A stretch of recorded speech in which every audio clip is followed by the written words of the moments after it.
If we speak about it in church, we're told we're too political. If we speak about it in the political arena, we're told we're too religious.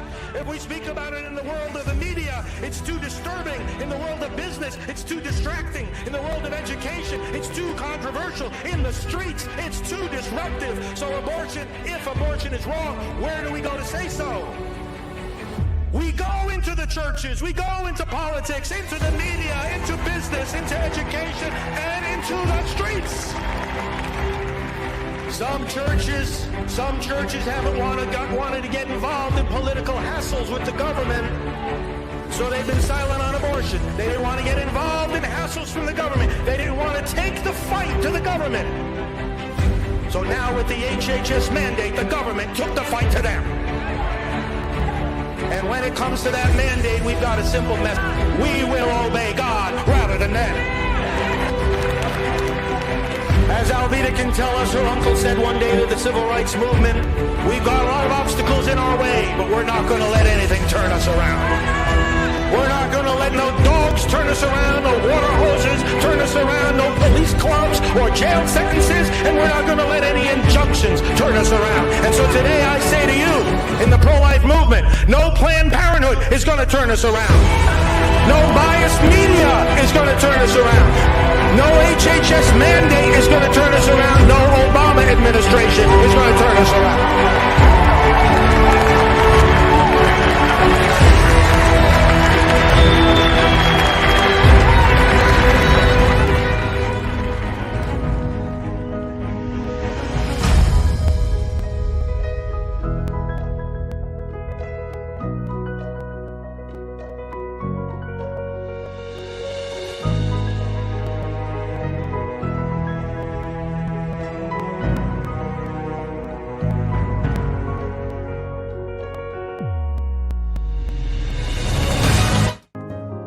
We are marching for a certainty. And it's not only the certainty that we will arrive at the day of victory for the unborn, it is a certainty that the power which now dismembers them and crushes them and throws them in the garbage is a power which at its roots has already been defeated. Well, I'll tell you, Father Frank, it's amazing that we're actually sharing the stage with you. When Jason and I were kids, we met you in 1988. Yes. You look the exact same. He's got the same hair, the same glasses, and the same outfit. In 1991, that was the height of abortion. It was 2,197 freestanding abortion clinics in America. Today, thanks to the work of Priests for Life and other organizations and Christians and Catholics joining hands and uniting for life, there are less than 600 freestanding abortion clinics in America.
Well, hello, everyone, and thanks for joining me. Of course, I'm Janet Morana, the Executive Director of Priests for Life. And time to send me your questions, of course. And, people say, oh, come on, Janet, do you really want to answer my question? I'll tell you, honestly, I would love to answer your questions. I will try to the best of my ability. I'm not promising to be the expert in everything, but after working with Father Pavone in the pro-life movement for, my goodness, I've known Father for 31 years. When he was first ordained, he was sent to my parish. So, I've been kind of like his understudy, studying alongside with him. So I do have, experience, what would you say, with the traveling, the speaking, and all that. So I'll do my very best to answer as many questions as I can during this time. I'm glad you joined me. Just so you know, here in Florida, you must be hearing in the news about our numbers are going up. And yeah, we're very concerned about that. I can tell you here at Priests for Life, we're following all the rules. All my staff are spread out. Everyone has their own office space.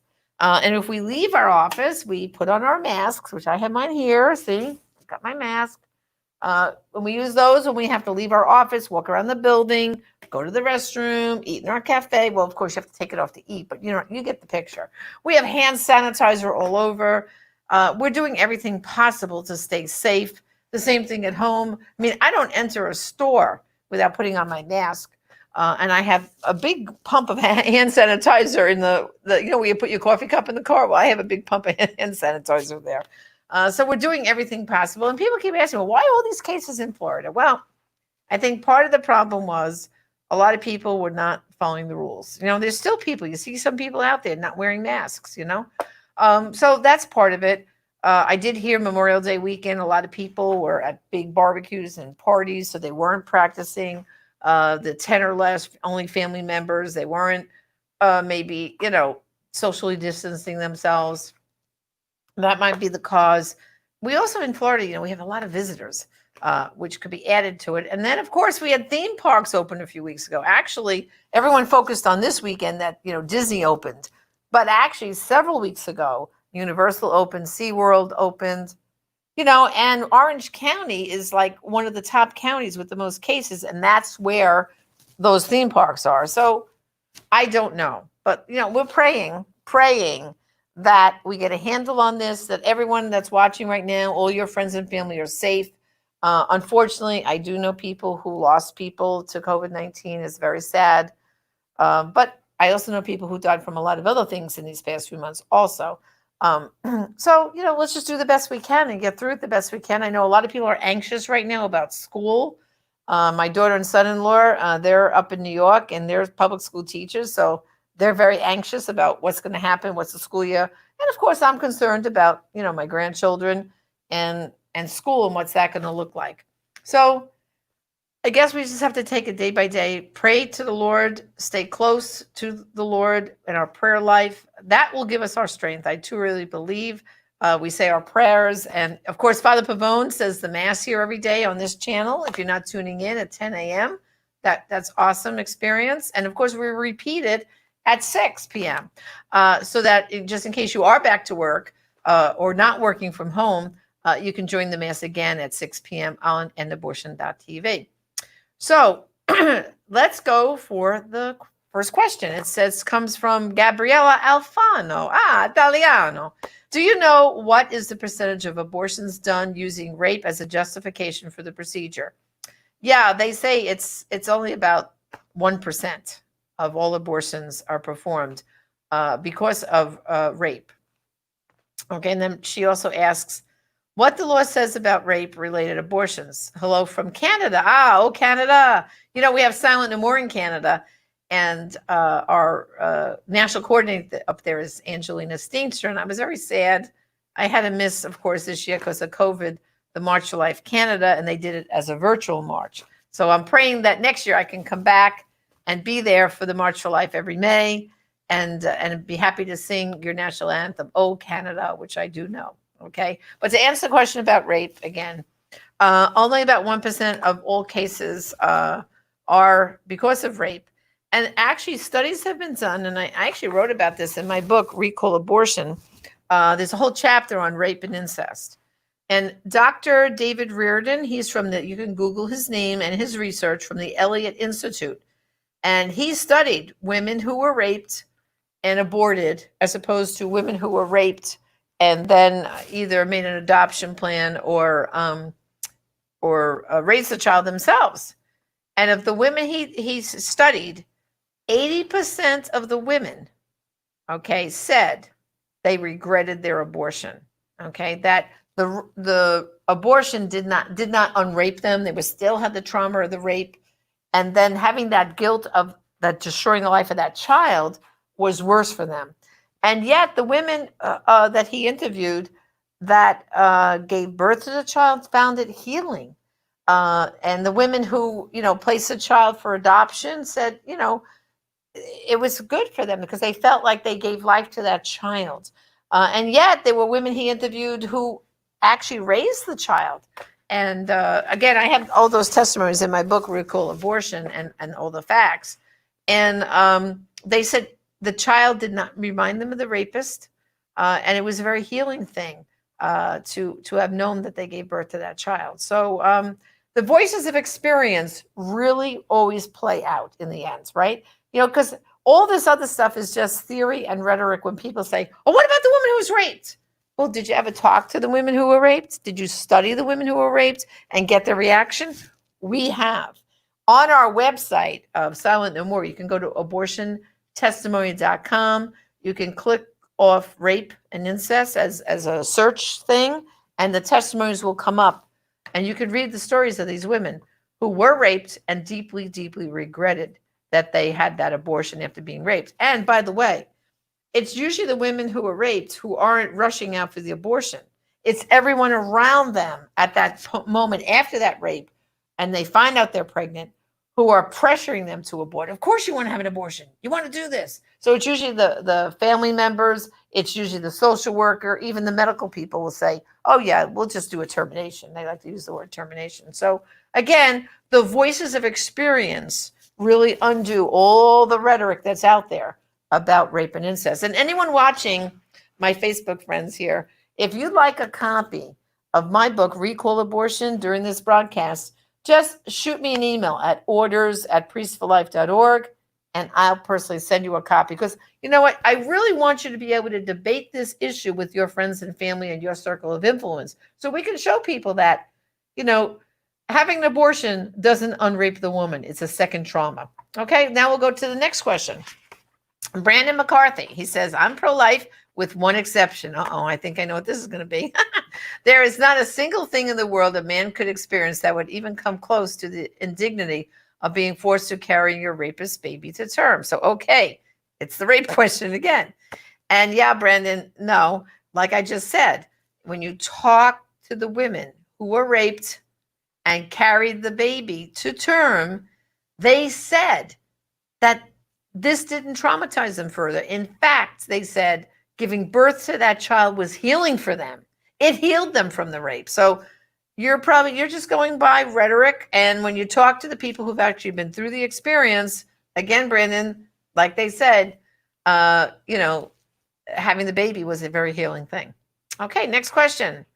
Joanne Ford, I watch you on EWTN. Did you know Mother Angelica? Well, I mean, of course, not super well, but yes, I had the privilege, and I call it a privilege, of knowing Mother Angelica because of traveling to EWTN with Father Pavone to tape our Defending Life series. And so, back in those days, before Mother moved the sisters out to Hansville, the cloister was right there at the network, all right? And so Mother, she would do her live show, and she'd talk to the audience. And when I would go with Father to do Defending Life, he was always on her live show with her. And one funny story is I was waiting by the reception desk when the show was over, and Father was still greeting some of the people in the audience, and Mother Angelica had come out of the studio, and there was a spot by the reception desk where she would go in the back, and that was her entrance back into the cloister. And so she stopped to chat with me, and she says, hey, oh, yeah, Mother used to talk. Hi, honey, come here. Want to see some pictures? I said, sure, Mother. What of what? Oh, you got to see this little piece of property I bought out in Hansville. I'm going to build myself a monastery out there for the sisters.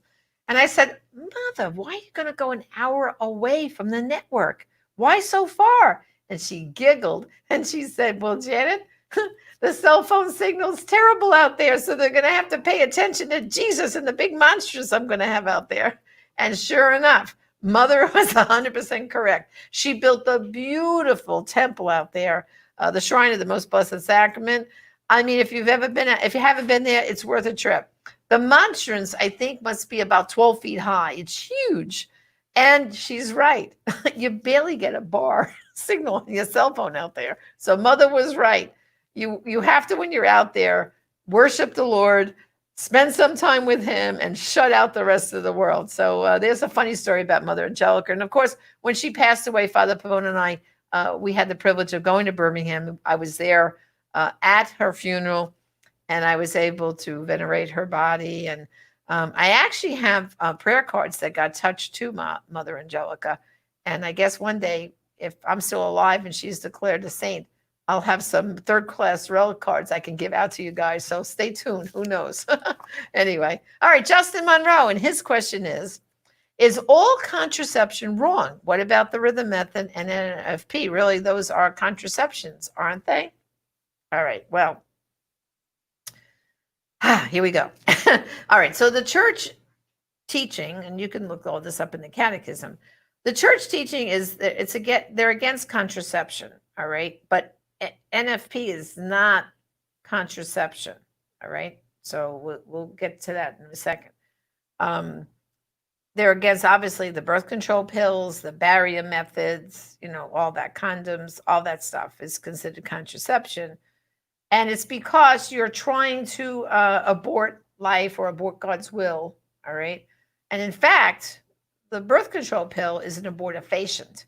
That there's a huge risk that every time you're taking the pill, what the pill does is it makes the lining of the woman's uterus uninhabitable for a fertilized egg. So what happens is, if that little egg comes down the fallopian tube and it's been fertilized by the little sperm, it can't implant in the woman's uterus, and so that baby, that embryo, is then flushed out. Basically, it's sad.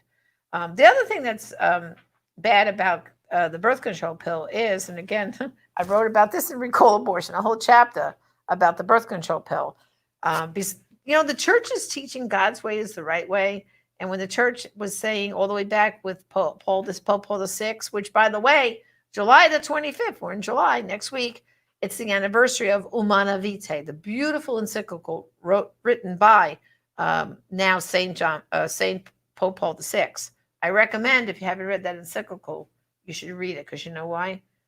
Pope Paul VI was like a visionary, because he said this was back in 1968. He said, if birth control is embraced by people, abortion will follow. I mean, he said that in 1968, before abortion was legal in America. Imagine. So there's a lot of wisdom in that. So, and the birth control pill is bad for women's health. It's a group 1 carcinogen, and that's established by the World Health Organization, which is a branch of the United Nations. Okay. So that's not the Catholic Church telling you that it's a poisonous thing for women. It's the World Health Organization. So, all in all, contraception is, against the church's teaching. It's not what you're supposed to be doing in marriage. But it doesn't mean you can't space out your children. All right? So, natural family planning. First of all, forget the rhythm method. That was back in the 50s and 60s. That's passé. But natural family planning is beautiful. Really, you should Google it. There's several methods. All right. There's the one from Dr. Hilgers is one method, and then the Billings method is more than one natural family planning method you could choose from. And here's another little factor about NFP, natural family planning. Couples that practice NFP have a much, much lower divorce rate than couples that use contraception. So, again, God's way is the right way for us, isn't it? Even the marriages. So I hope that answers your question. All right, let's look at our next question. All right, Leslie writes, big news in the last day or two is that the global fertility rate is falling, and it's going to be catastrophic. But none of the stories mention abortion. Doesn't abortion figure into it? Of course it does. I mean, here in the United States alone, we are killing 3,000 over 3,000 babies a day by abortion. But you know, abortion's a sacred cow. Nobody wants to mention abortion. Nobody wants to talk about abortion. You know, it's all about choice and women's health and this and that. But yeah, abortion worldwide is a huge problem, huge. And of course, with the population argument, I mean, it is absolutely so ridiculous. I mean, and also too, you know, a lot of people are talking about minorities right now in the news. All right, do you realize that in New York City, where I'm from, that more Black babies are aborted than are born? Now, there's a statistic for you. More Black babies are aborted. Now, where's Black Lives Matter people? You're not concerned? Isn't that being racist? Isn't that being prejudiced? Isn't that being this, and the other thing? And that Margaret Sanger, the founder of Planned Parenthood, was a eugenicist. She wanted to get rid of the Black race, called them inferiors. All right. So there's a lot more to be said about this. But yes, Leslie, the answer to your question is, yeah, abortion's a huge factor, and that should be considered. All right, Julie Strain, and her question is, do you have an idea of how many abortions have been done since COVID? I see many states are still, what? I can't see the rest of her question. Okay. But do you think, I don't know, since COVID? You know, I haven't seen any statistics about the increase of abortions during COVID. I can tell you this, that remember back in April, the entire country was in lockdown. The president and the CDC put the whole country in lockdown. Think back. We weren't supposed to leave our homes except to go to the grocery store and back again, emergency only. And basically everything came to a grinding halt, right? Stores were closed. I mean, it was kind of eerie. But guess what was allowed to stay open? Abortion clinics. And I know from sidewalk counselors that we know, we got reports from even like the abortion clinics up in Orlando, where I'm from here now, Florida, all over the country. They weren't practicing social distancing. They had women jammed in the waiting room. And this is when the country was supposed to be on lockdown. So, you know, I mean, maybe that was the cause of more COVID being spread, huh? Of people still going into abortion clinics and being one on top of the other. So, but whether there was an increase in abortions, I don't know. You know, someone said this to me recently. They said, well, let's see, April, the whole country is locked down, May, June, July. Maybe abortions are increasing now because they found out they got pregnant because of everyone being stuck at home. Because, you know, there was another joke. I think it was yesterday was the anniversary of this big blackout. We had all of New York. Imagine the entire New York City being blacked out. And I remember this. It happened, I think it was 1977, right? And sure enough, 9 months later, there was like a boom in births, you know. So some people kid around that, you know, there were more babies conceived during the month of April this year. So we'll have to see 9 months from now. But unfortunately, like we just said, I'm sure some of them will end up with abortions, you know, because people think that's the way of solving their problem. And we know by the Women Are Silent No More, abortion does not solve the problem. It creates so many other problems. Mary Thomas has a question. Okay, say abortion becomes illegal.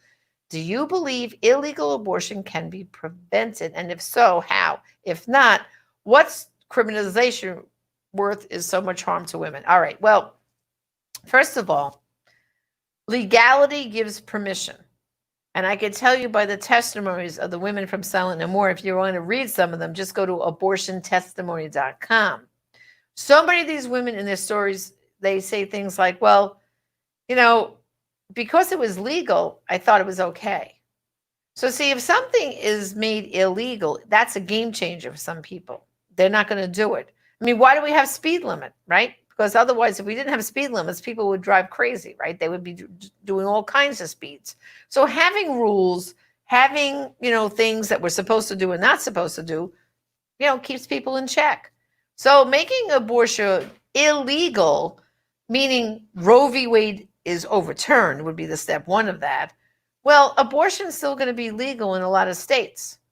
For example, before 1973, abortion was legal in 5 states. New York was one of them, California, and 3 others. All right, 5 states had abortion legal. And matter of fact, in New York, it was, excuse me, only legal up to the 24 weeks.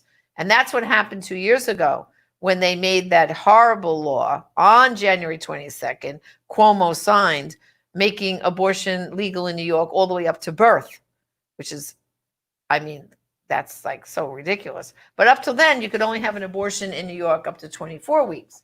All right, so before Roe v. Wade, 5 states had it legal. Now, what has happened in America right now is states are doing different things. So now in New York, they passed a law saying abortion is legal through all 9 months of pregnancy. So if Roe v. Wade is overturned, it's going to throw it back to the states. Okay? So in New York, you'll still be able to get an abortion. So it's never going to be 100% illegal through the entire United States. So that's the first point, Mary Thomas. Okay? There are good states like Louisiana. Louisiana and several other states have passed what they call a trigger law.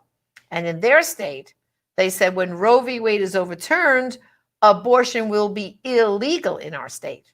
So we want to see that happen in more states right now. That's the kind of things you can work through your state legislature right now, is these trigger laws. Because, you know, the day will come. If we have President Trump for another 4 years, guaranteed he will get to appoint at least 1 or 2 more Supreme Court justices. And that's what we need. Right now, we really don't have a secure majority, all right? As we know, Roberts sometimes disappoints us like he did just recently, you know, and a 5-4 decision is not what's going to overturn Roe. Roe v. Wade was passed by a 7-2 decision, and that's the kind of majority we're going to need to overturn it. But again, like I just said, what's super important right now is the work we're doing in the states, because once Roe's overturned, it will still be legal, like in California, in New York, and some other states that are passing similar laws. And so we've got to fight hard now to have a lot of states pass laws to make it a trigger law. So when it's overturned, it's illegal in our state. But again, if it's illegal, even in a state like New York where it will be legal, like you can have the abortion, because it's considered illegal so many places, a lot of people are just not going to do it, you know? I mean, think about marijuana smoking, right? Marijuana smoking used to be illegal all over our country. So a lot of people didn't smoke marijuana. But now in states where they're passing laws saying it's legal, well, now it's going through the roof, right? Because it's legal here, legal there. Again, legality gives permission. So I hope that answers your question. Vivian Rascani, another Italiano name. Why is there a double standard at work here in which we stay quiet about abortion while mourning miscarriage? Oh boy, oh boy. Yes, I 100% agree. And why is it? Well, that's a question we have to ask, start at the top. The bishops and the clergy, why are they silent on abortion? But in fact, you know, they're also silent on miscarriage. I've done some shows on the Catholic View for Women and our Defending Life program saying, you know, when a woman loses a child from miscarriage, we should consider that, have the same reaction as if a born child died. And so many people just want to sweep even miscarriage under the rug, going, oh, you know, nature took its course. You can always have more kids and all this stuff. So we have to, first of all, learn to properly mourn miscarriage. But we should be mourning abortion. 3,000 children. When I got up out of bed this morning, people say, how do you keep doing this, Janet, every day? Coming to work, Priest for Life. So passionate. Because every morning I get up and realize today, no matter what I do, close to 3,000 children are going to die from abortion today. And that's only surgical abortions that we can count. That's not counting all the RU486. That's not counting the morning after pills and all the other stuff. And so, yeah, our hearts should be broken. We should be saying there must be something we can do. And that's what motivates me to come to work here every day at Priest for Life. And I will people keep asking me, you know, I'm 67 years old, and they say to me, oh, so Janet, when are you going to retire? Well, my answer always is when the Lord calls me home. Yeah, that's when I'm going to retire. You can't just walk away from this issue. Once you're in, like all in like we are here at Priest for Life, you can't just retire. You can't just walk away. Why? Because I want, you know, when I first started working with Father Pavone, you were having like over 4,000, 4,500 babies died every single day. So have we made progress? Well, now we only have 3,000 dying. But one baby dying is one too many. And that's why I'm committed. Like I said, I kid around everyone here. I tell everyone pretty like, well, I guess I'll be coming to work one day with my walker or my scooter. Who knows? I'm sticking it out with you, brothers and sisters, till the day I die, because I want to see abortion, really, let's get this solved and let's stop hurting the women. Because see, I deal with the aftermath. I deal through Rachel's Vineyard and everything else with the women who've been hurt by abortion and the tragedy that they suffer and how many years they'll suffer, their life spinning out of control until it hits rock bottom. And then they reach up and want help. That's what motivates me. And I hope that's what motivates you. And I hope all of you stay in touch with us here at Priest for Life.